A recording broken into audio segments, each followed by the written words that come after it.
Dr. Ray Bergner received his Ph.D. back in 1972 under Peter G. Osorio, and has successfully worked as a professor at the State University of Illinois for 45 years. You still there? Yeah, okay. He's been a member of the society since 78, president twice, and he's published many articles, books. He's served on the editorial board. He's been a stalwart of the society, and he's presented every year. Fail none, every year. So let's hear it for Ray Bergman.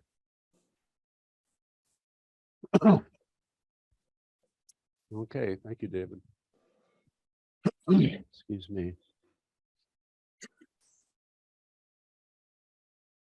Okay, so when prompted by David for what do you want to talk about, I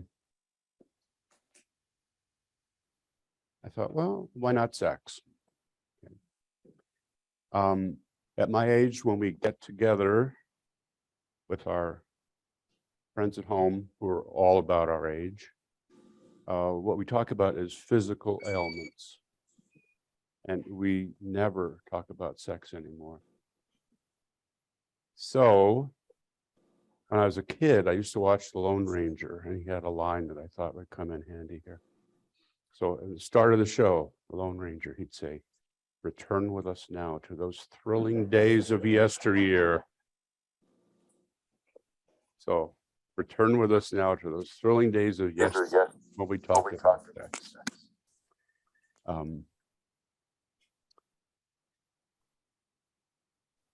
Was watching, I think it's probably Dick Cavett one night, years and years and years ago.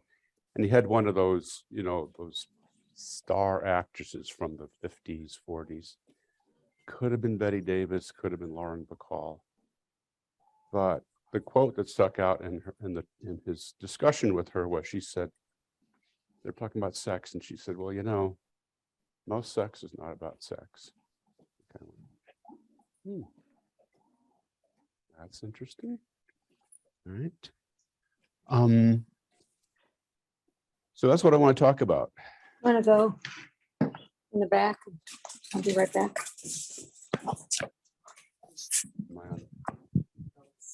Is it on?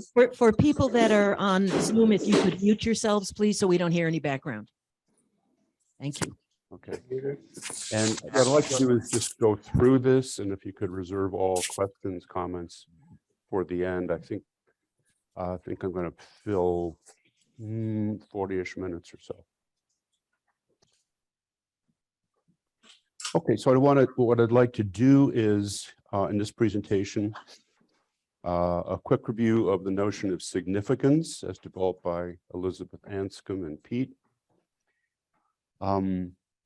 And then develop a number of different significance that sexual intercourse can have. So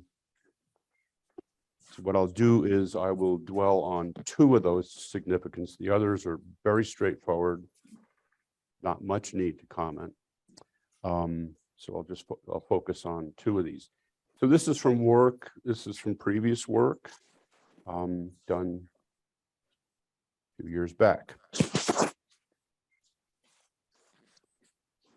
Okay, so first of all,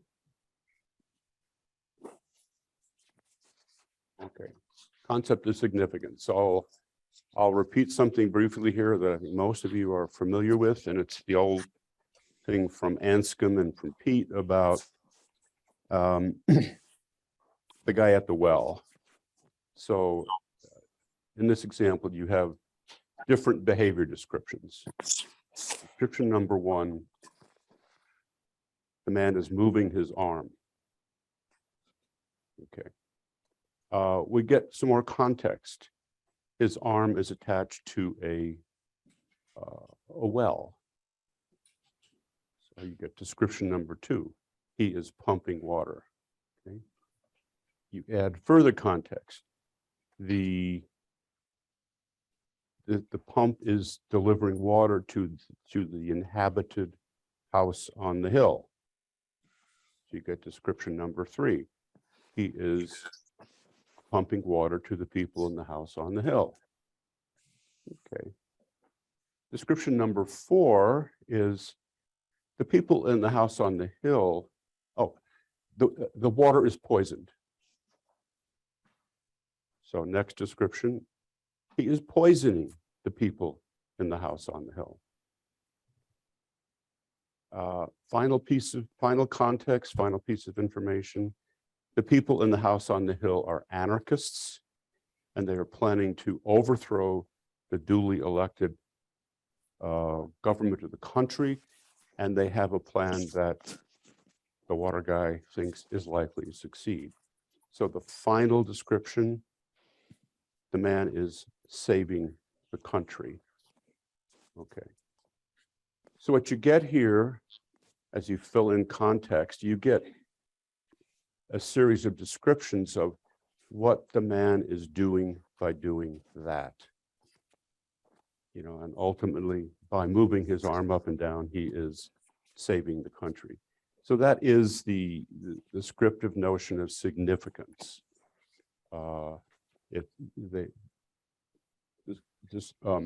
Descriptions of significance are descriptions along the lines of what is the person doing by doing that.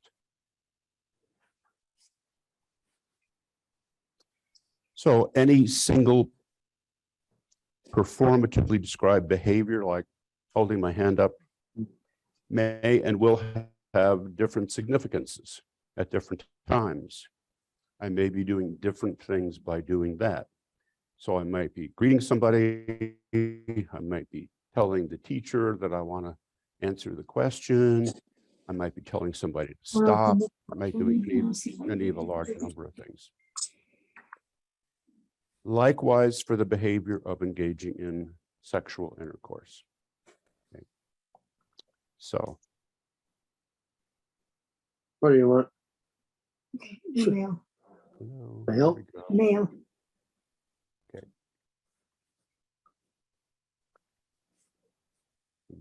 Excuse me a sec.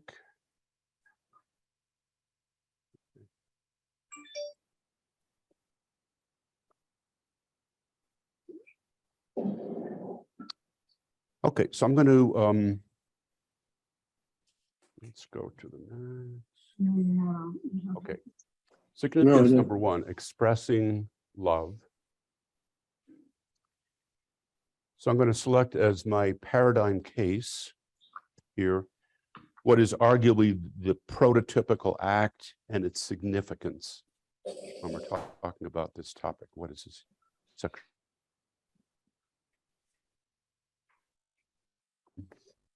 Sexual intercourse as expressive of love.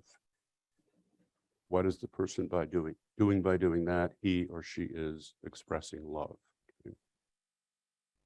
So this is sexual intercourse when it is aptly described as making love. So we will not get into transformations of the paradigm case, that is other ways people engage sexually. We won't get into others, well, we will get into other significances, okay. All right, so quoting from, this is an article I published in 2005. So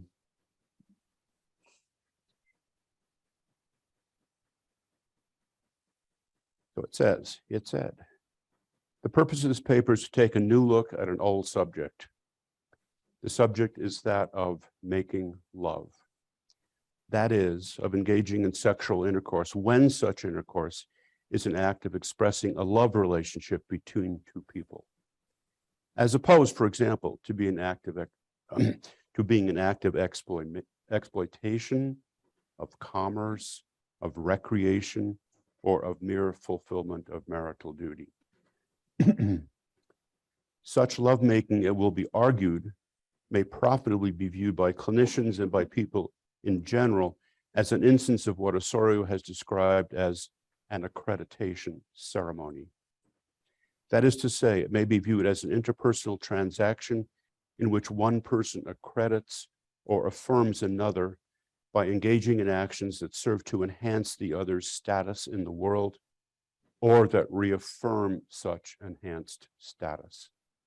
Making love on this analysis may be seen as a powerful affirmation of self by the other and of others by the self. Okay, so in the paper then I go through, so there's a parametric analysis of love relationships in literature. First one was done by Pete, and then Lori Bergner in her doctoral dissertation did another building on Pete's, and then Keith Davis did a number of articles on this over the years, one of which got a lot of press because it appeared in Psychology Today. And then I did another iteration of this very similar to Keith's, and published one conceptual paper, and then we used it, I think it was 4 empirical studies to do different things with it. Okay, so in that parameters are described, such as commitment, sexual desire, acceptance, respect, investment in the well-being of the other for the other's own sake. These different parameters of an ideal love relationship. So in the paper then, so after going through this, so I say, from this listing that I just went through, from this, it should be clear why making love over and above its considerable physical satisfactions should hold such value. In the act of lovemaking, the persons involved are both accreditors of the other and recipients of. Thank you for the accreditation. The message of each to the other becomes in effect. In saying in this way, i.e. sexually, that I love you, I say by implication that you are one whose personal well-being and happiness are highly important to me, one who is accepted, appreciated, and respected by me, one who is sexually desirable to me, one whom I include in my world as my preeminent intimate other, one who has my enduring commitment, one who is my exclusive love, my one and only, and finally, all of this in a context in which you are someone whom I know and understand. Okay, I have an accurate knowledge of who you are. Okay. Such sexuality entailing such bestowals, this term I borrowed from Irving Singer, who had a 3-volume series on the history of love. He calls it bestowals. So such sexuality entailing such bestowals and such implications is a vast accreditation ceremony. In it, as in the act of saying I love you sincerely to one's beloved, this host of affirmations of the other is embodied. Okay, so that's significance 1. Okay, so the significance of expressing love. Walk together into the kitchen so you can make yourself coffee. Yeah, I'm okay. If you're okay. I will insert parenthetically, he just off the cuff somewhere into someone, might have been my brother John, I don't know. So he just said sexual intercourse, choosing, it's about acceptance. He stressed that word, used that word. So he never, well, at least the person that told me about it, never expanded on it. What else did he say? It's Pete. We want to know what else he said about that.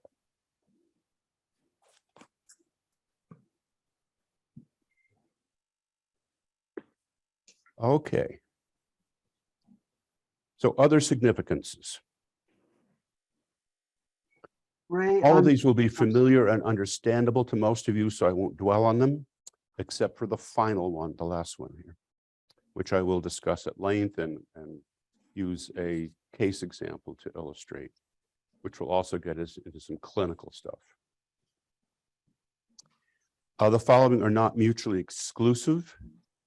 One behavior can and usually does have some combination of significances. However, for clarity with respect to each significance, I will isolate it. That is, I will talk about it in isolation from the others.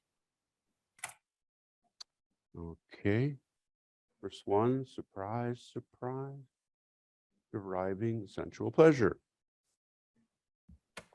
So the significance here is simply deriving physical satisfactions, deriving sensual pleasure. So the first person reporter here would say something like, what I am doing by doing this is getting physical satisfactions, getting sensual pleasure. Okay.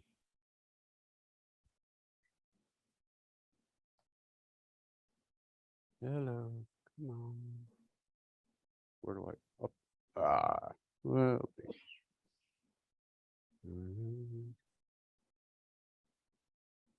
Okay, there we go. Okay, next significance. Number 3 on the list here. Fulfilling marital obligation. So here it's all about fulfilling as what one sees as a duty or obligation in a romantic relationship, such as a marital relationship. So the first person reporter might say, well, what I am doing by doing this is fulfilling what I see as my marital obligation. Okay, pretty clear. Okay, next.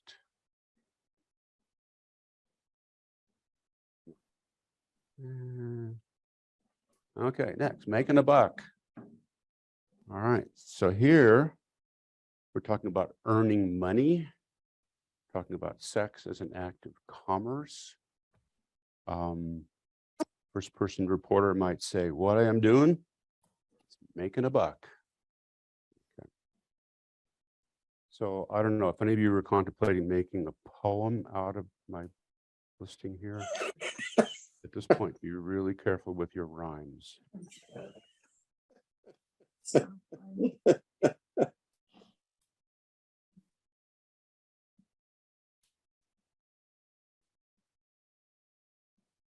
Oh.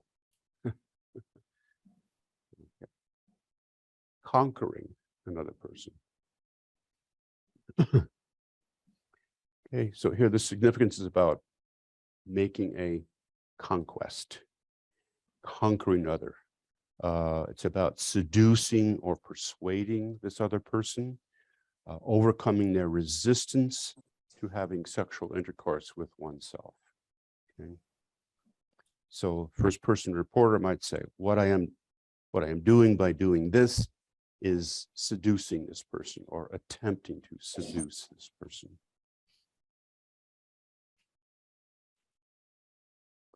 Seeking affirmation. So here it's about seeking affirmation of oneself as a desirable person sexually and or personally. So first person reporter, what I am doing by doing this is I'm seeking personal affirmation. What we used to refer to as, this is not a great term, but used to talk about this way all the time, ego strokes, looking for ego strokes. I'm seeking personal affirmation from this other person of me as sexually and or personally desirable.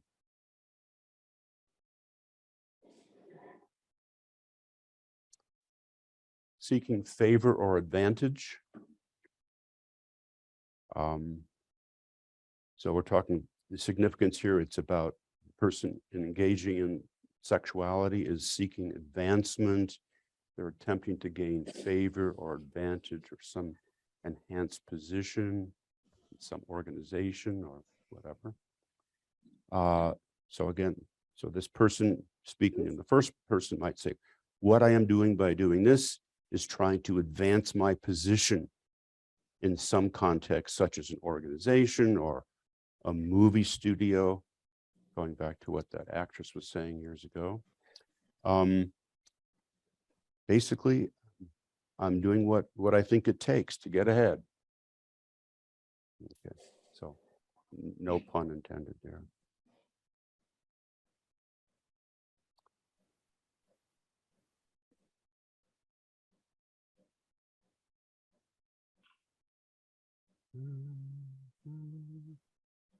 Oh.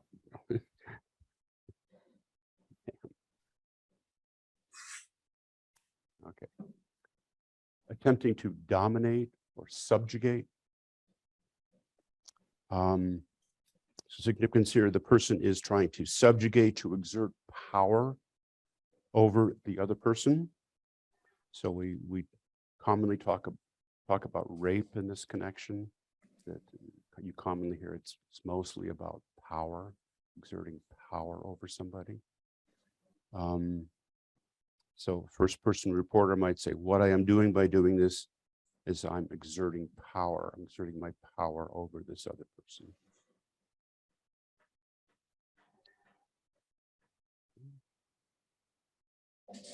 Number 9, seeking to ruin another person.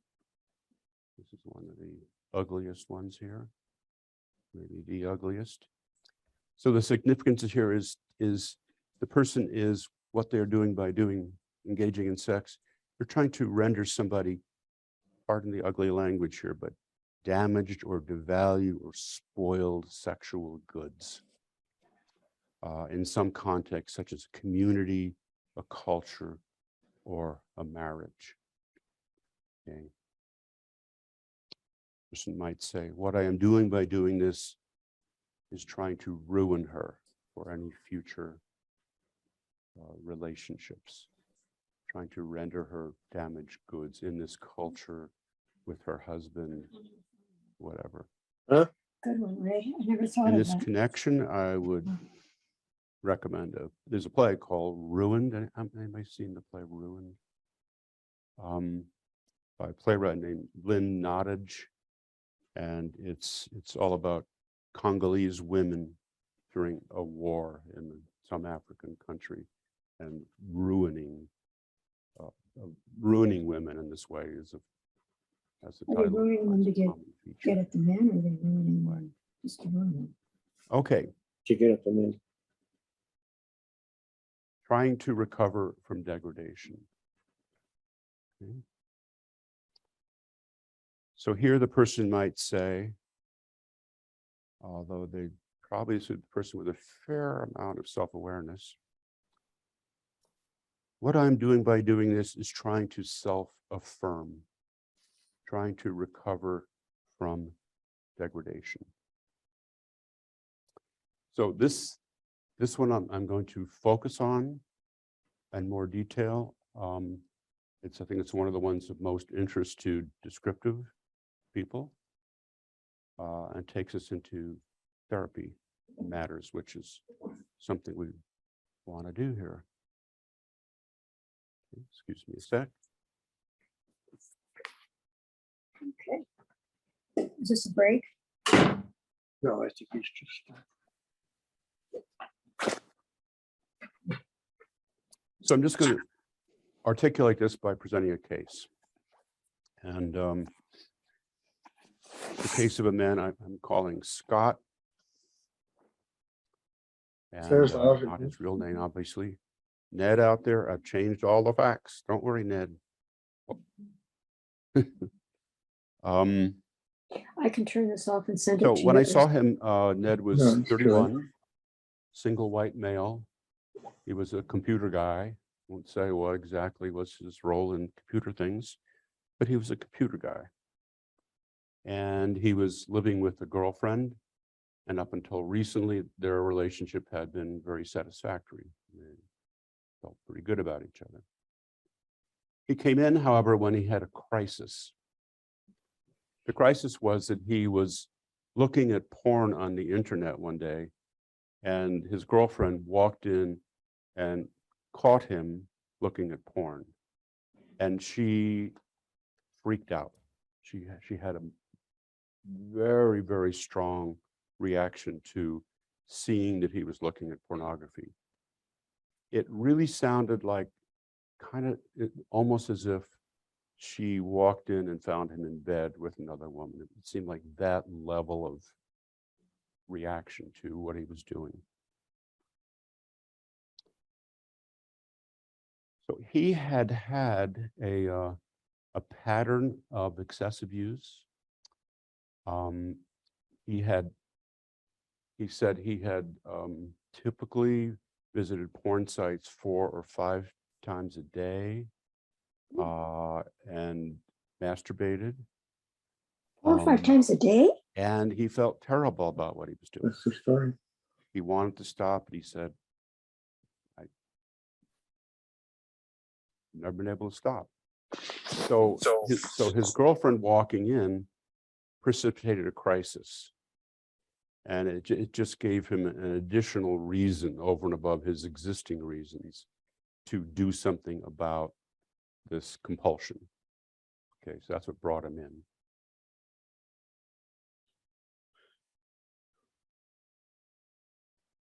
Okay, so he was a person who felt forever, really, for a long, long time, felt degraded, and especially as a sexual being. He came from a very, I don't know if they were fundamentalists, but they were very conservative Christian denomination. They were very, very anti-sexual. He discovered pornography fairly early, like I think he was like 8 or 9, and began looking at pornographic magazines. So his parents never discovered his porn use, but they not infrequently would talk about the evils of sex, how sex was tainted, dirty, sinful, really not quite fully human, sort of subhuman. So even though they never caught him, he listened to all this and went to church and heard the same thing. And, you know, he felt like they're talking about me. You know, they're talking about me. They don't know I'm doing this, but they're talking about me.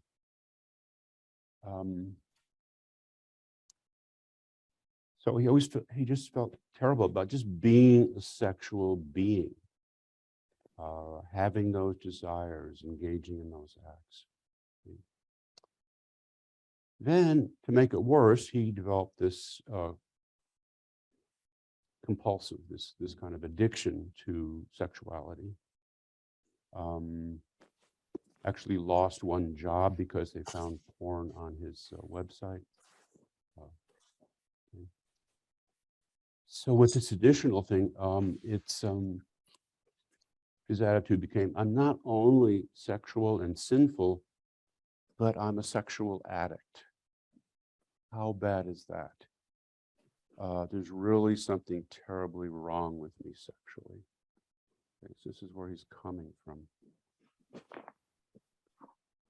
On top of this, he had other beliefs about himself, which is that his body was unacceptable. So he was a kind of a big guy. He was probably, I don't know, I never weighed him, but I'm guessing 30 pounds overweight. He had a pretty good little gut, you know. But my body is unacceptable. It could never be really acceptable to any woman. Even though he'd had a series of relationships where it didn't seem to have been a problem. And in fact, his present girlfriend, her nickname for him was Buddha, because of his tummy, you know. So she didn't seem, but he believed this nonetheless. And his other belief was that, you know, I could never be a good lover. I could never be a good and satisfying lover. Okay. And again, it's like it didn't seem like there'd been any problems historically with women saying, you know, you're a terrible lover. But he believed this. This was a belief. Okay. So excuse me one more time. 2 more times. Drying out here.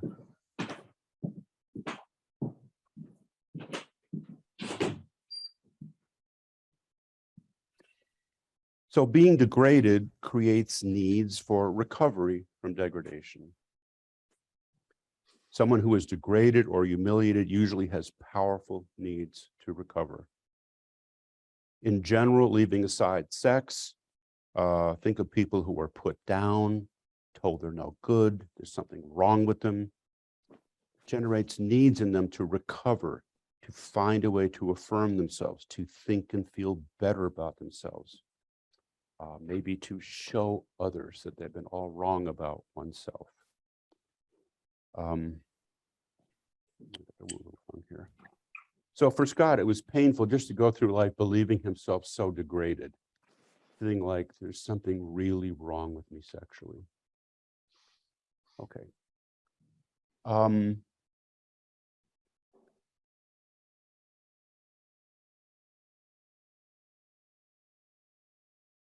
So the notion here that I'm promoting is that these people have certain preferred sexual scenarios, certain preferred patterns of sexual interaction with an ideal lover. Okay, and these would be the content of their masturbatory fantasies. They'd be represented in dreams, represented in what they're looking for out in the real world. And this is all, so this is a general point. And so this is John Money, famous sex researcher, refers to these as love maps. So this particular thing I'm going to be talking about applies really to, I'm applying it to compulsive forms of sexuality. Could be paraphilias, could be just hypersexuality, could be, in this case, a version of hypersexuality, pornography addiction.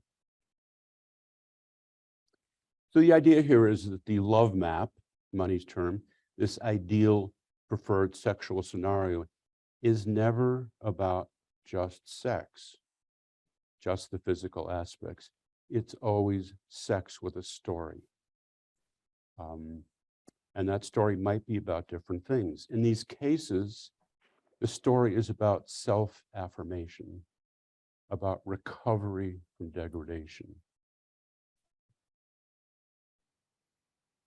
So in these cases, I used to say, tell me your fantasy. I want to know about your fantasy, your primary fantasy.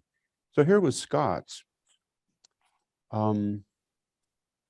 So it's like always the same theme. It's like theme and variations, always the same theme. And the theme was this, that he would scour through porn images and he had to find somebody who was very much a girl next door looking kind of person. Wholesome, fresh, girl next door look. She had to be that. Okay. And in the preferred image, she would be lying in a certain receptive position, okay, smiling at him and inviting him to have, plain vanilla sexual intercourse with her, okay, just have sex with her. And then in the course of doing so, she would derive great pleasure. She would tell him, what a wonderful lover he was, what a wonderful person he was, how she loved his body, etc. Okay, well, it's like, kind of draw me a picture. What's happening in the fantasy? Look what's being addressed. He comes in, sex is dirty and sinful. Okay, so Who's it? what's it take to accredit you, to welcome you into the world of okay sexual people? Well, it can't be somebody like you, somebody who is himself or herself tainted. You need somebody who's sexually wholesome and good and okay, an okay person this way. So that's who is required. And she's saying to him, it's okay to be sexual. I like that you are sexual. It's good that you were sexual. So she's reassuring him about it's okay to be sexual. He comes in, he enters this thinking my body is unacceptable. Well, she's lavishing him with praise for his body. He comes into this with thinking, I'm a terrible lover, I could never be. And she's telling him what a wonderful lover he is. Okay. So so it's looking like, okay, so what he's doing, he's just in fantasy, he's seeking these affirmations that have everything to do with how he feels degraded, particularly the part about it's just not okay to be a sexual being at all. Okay. So so these were the things we had, these beliefs, these self-beliefs, self-status assignments. This is what we addressed in therapy. He was very motivated guy. He's a very smart guy. He really wanted to overcome this. He worked very hard, and I think we were together, I don't know, 5 months or something like that. And he just made really, really, really good progress. And at the end of that time, he was saying, I'm just not feeling those old compulsions. I'm not doing my old thing anymore. Not a problem. I just don't feel that way anymore. The sad part of the story is that his girlfriend just never could get over what had happened originally. And they stayed together for maybe 3 of those months or 4. And then she couldn't, they broke up. Okay. So it looked like they had a pretty good thing. Okay. So we're talking about compulsive sexuality. So why is the need in these cases greater than that for ordinary sex? Why, why is it so, why? In class, I talk about a guy who's a paraphile, who's an exhibitionist. He goes out in public. He's married, got a couple kids, got a job. He risks everything to go out and exhibit himself. He knows I could be arrested. I could go to jail, lose my job, lose my marriage, lose my family, lose my kids. But yet he keeps doing it. It's like the compulsion could be so powerful. So why is the need in these cases greater than that for ordinary sex? Okay, so on this analysis, you just start with people have this ordinary, strong sexual desire, sexual drive, motivation. Okay, so start with that. Now, on top of that, you've got a need to recover from degradation and have the triumph that is embodied in this love map scenario, this ideal sexual encounter scenario. To have that kind of affirmation, that kind of imagined accreditation. Okay, so you put those two together, they're both very powerful. You've got this pretty addictive cocktail. Unfortunately, it fails for more than one reason, but I'll state the main one. It fails because when the person self-affirms, he or she simultaneously violates his own anti-sexual beliefs. He degrades himself. I've done it again. So people will commonly report, I felt so good for about 5 minutes. And then it's like, you've done it again. What's wrong with you? So he simultaneously violates his own anti-sexual beliefs and degrades himself, thus setting up an addictive cycle. So he's down again, feeling horrible about himself, feeling degraded. What's the fix for that? Well, let's have another fantasy. Let's masturbate again, et cetera, et cetera, et cetera. All right, so I think, all right, so that's good. So let's stop there. And so questions, comments, other.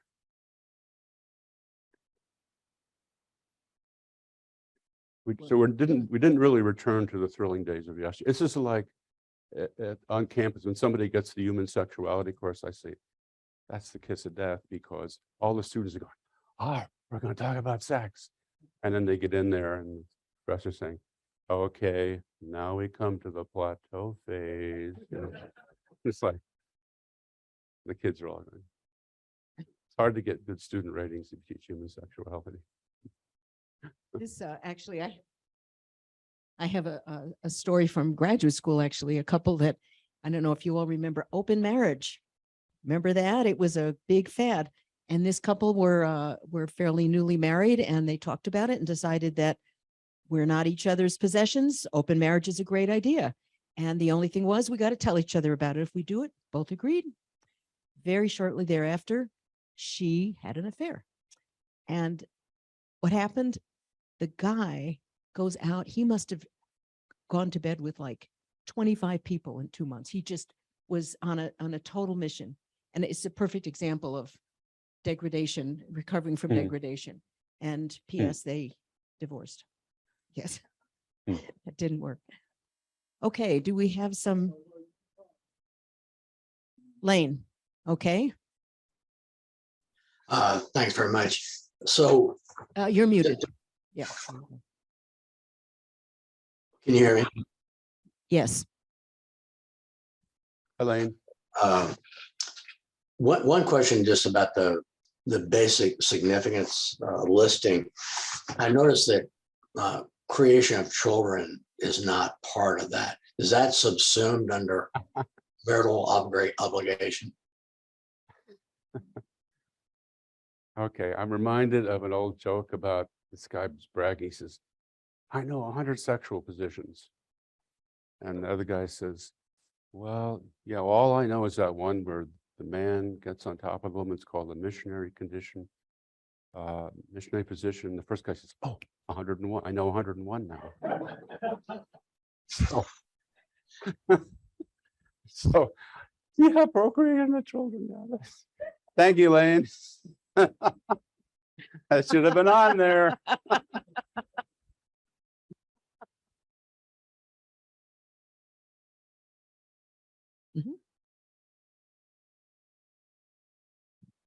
So Ray, following up on Lori's.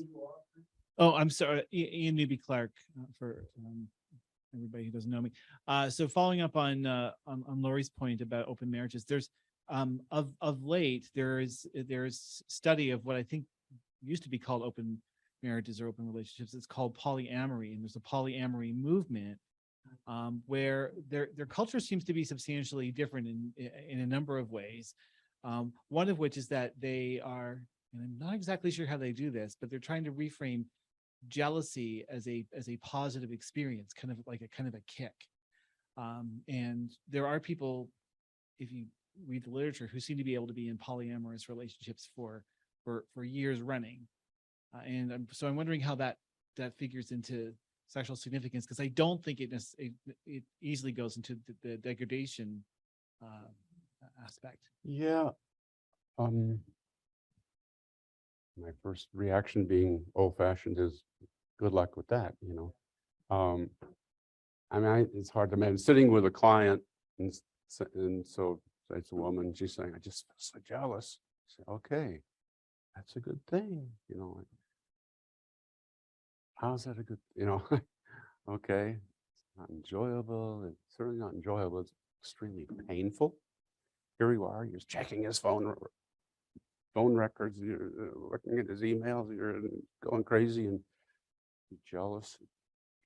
So, I mean, so it's a different scenario that I'm talking. Well, actually, Lori puts it into the same basket when she says that, so this guy felt degraded. So you get into that degradation basket. So I have not really thought a lot about, in this context, this is more about compulsive sexuality of various kinds. So I haven't really thought a lot about that, but I don't know. Like Lori, what I've witnessed mostly is people who have a hard time carrying that off. Although Lori has some cases where people do have some interesting adventures together with other couples that they seem to pull off, you know. But I really don't have much expertise in that area. Joe, I think. Joe Jeffrey. Ray, how did you help, I think his name was Scott, how did you help him recover from his, well, in my opinion, nightmarish upbringing? How he, the way that he acquired that Well, disastrous self-concept. Yeah. What helped? well, for starters, so he was a smart guy. He was a well-educated guy, and so if you just talk to him on day -1, just never talk to him on day 1, it's like I'll use, I think this is always not the greatest way of talking, but it's like emotionally, it was this thing about I'm this sexually degraded being and sex is bad. Intellectually, he would say, I know that's nonsense. That's the way I was brought up, but I don't really believe that. So he was in a way halfway there, and just really focusing in on, okay, so right now you're sort of caught between these two worlds. Part of you thinks this and part of you thinks this. Where do you want to go? Well, I don't want to go back there.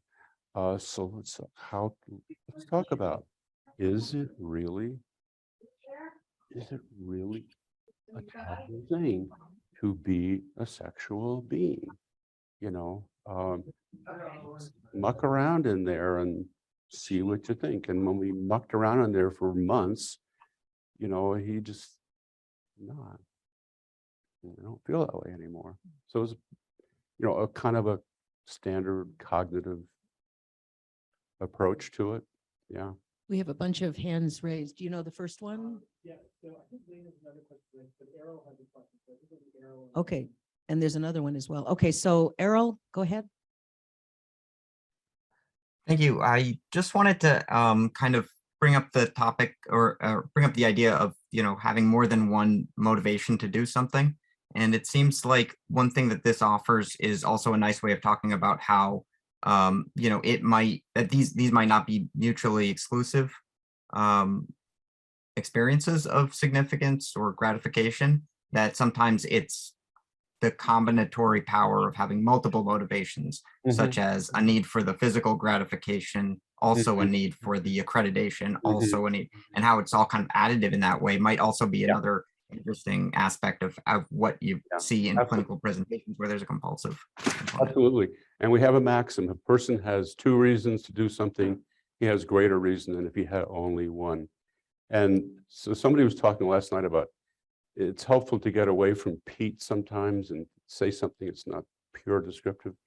And so when I talk about those, was that you, Joe? Yeah. I call them empirical truisms. If you just say them, they go, yeah, duh, what do you say?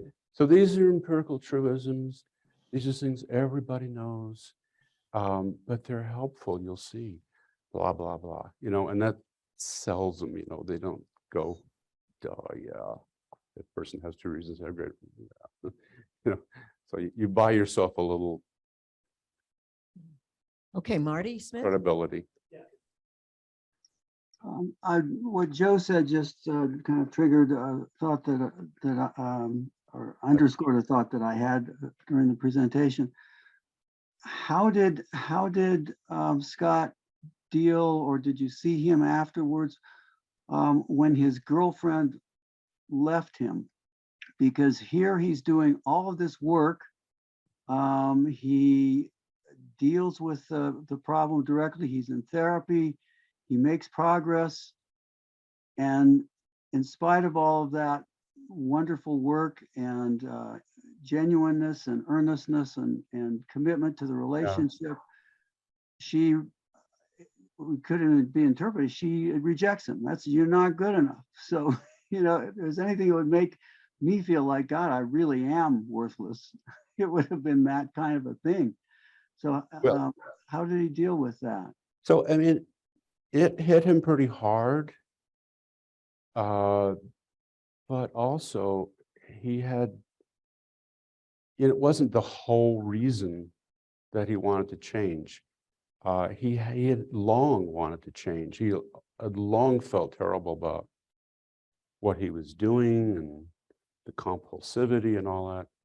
So he wasn't just doing it for her. Mhm, She gave him that crisis gave him the added impetus, but mhm. he wasn't ever just doing it for her. And so when he lost her, it hit him hard, but he was still totally, no, I want to change this. He was pretty far down the road. He had changed quite a bit at that point. That's He was terrific. totally on board to continue. Yeah. Yeah, that's terrific. So he was connected to himself as a person, Yes. and Absolutely. he affirmed his own personhood. So that's Yeah. terrific. That's Right. great. One Okay. thing I want to jump in on just for a second on this is the issue of degradation goes the other way as well. My guess is that the one reason she left was because she could not get over the degradation. She felt that he was interested in other women. And that happens with affairs a lot, that some affair partners are able to get over it and others are not. And especially if it's connected to a long-standing history of feeling lousy about yourself and very low self-esteem or trauma in the past, they just say that it just triggers it again. And sometimes they can't get over it. And that's why. So other people's, their partner having sex with someone else is definitely a degradation issue for the other partner. Mhm. Mhm.